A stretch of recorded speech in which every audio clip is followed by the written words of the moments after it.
آپ نے دیکھا جو پہلوان ہوتے ہیں، جو طاقتور ہوتے ہیں، ان کو کبھی آنسو نہیں آتے. نہیں پہنچا پا رہا ہوں، جا کے آزما لیجیے گا میری بات.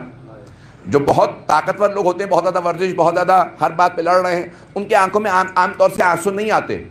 اب تمام افراد جب دیکھتے تھے نا مولا شیر خدا ہیں، ہر میدان میں سب سے آگے ہیں. بھئی آپ نے کہا تھا میں جنگ نہیں پڑھ رہا، لیکن 2 جملے سن لیجئے گا تاکہ آپ حضرات کی بھی وہ جو آرزو ہے وہ پوری ہو جائے. میں جنگ کے لیے بہت سینہ چاہیے ہوتا ہے، بہت طاقت چاہیے ہوتی ہے، اور خیبر پڑھنے کے لیے انسان کو پورا خون جگر دینا پڑتا. جانے گرامی اس لیے میں پورا مجھے کہا گیا تھا خیبر نہیں پڑھ پاؤں گا، لیکن جملے پیش کر رہا ہوں. مولا کائنات علی بن ابی طالب علیہ السلام جب میدان میں آتے تھے تو بڑے بڑے جو جنگجو تھے مولا کی صرف آنکھوں کو دیکھتے تھے اور ان کا پتا پانی ہو جاتا تھا.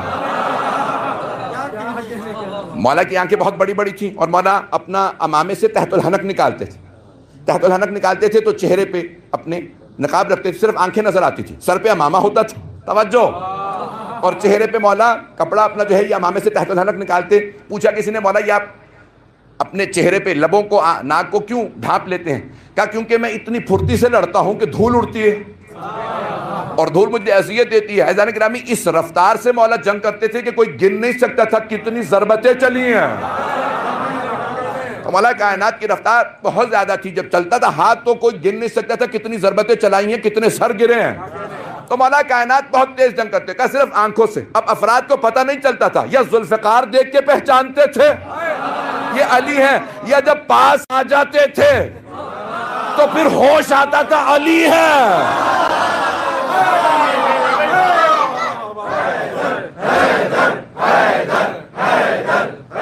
پڑھوانے کے موڈ میں آپ حضرات جائیں. میں پیش کر رہا ہوں آپ کے میں نے کہا نا کہ میں جنگ یعنی بہت سینہ چاہیے اس کے لیے. تو مولا کائنات امیر علیہ السلام کی جنگ بہت.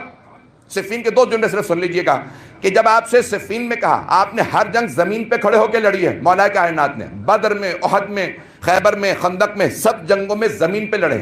یہاں تک کہ خندق میں کہا تھا عمرو بن عبد ود سے کہ زمین پہ آ جا. پہلے اسے کہا تھا اسلام قبول کر لے. 3 کہا تھا کہ تو باتیں سنتا ہے مسلمان ہو جا. اس نے کہا مسلمان ہونا ہوتا تو میں آتا ہی کیوں. کہا پھر واپس چلا جا. کہا اچھا واپس چلا جاؤں پھر ساری زندگی اپنے قبیلے کی عورتوں کے تانے سنتا رہوں. نہیں ہے مجمع میرے ساتھ. یعنی تھا کافر،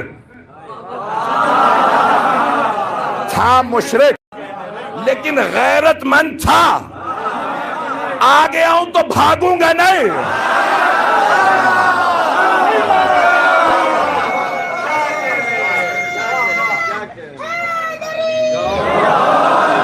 اب بات پہنچ رہی ہے جانے گرامی. چلیں پیسیفک کو نہیں پیش کرتا، خندقی کے 2 جملے سن لیجئے. تو جانے گرامی عقیدے کو پیش کر رہا ہوں. مولا کائنات نے ایک مرتبہ اس سے کہا کہ پہلی بات مسلمان ہو جا. نہیں ہوتا واپس چلا جا. اس نے کہا نہیں واپس بھی نہیں جاؤں گا. پھر مولا نے کہا پھر زمین پہ آ جا. گھوڑے پہ سوار تھا، ہاتھ میں 2 تلواریں تھی، 2 نیزے تھے، 2 زرہ پہن رکھی، 2 خول. مولا نے کہا پھر جب 2 میں آیا پھر 2 ہی میں واپس جا. اگر پہنچ رہے ہیں اب سن لیجئے گا. خندق کو بھی ایک نئے انداز سے پیش کرنا چاہتا ہوں. تو وہ گھوڑے پہ سوار تھا. گھوڑے پہ جب جنگ ہوتی تھی تو فیصلہ یہ ہوتا تھا جو گر گیا وہ شکست، دوسرا واپس چلا جاتا تھا.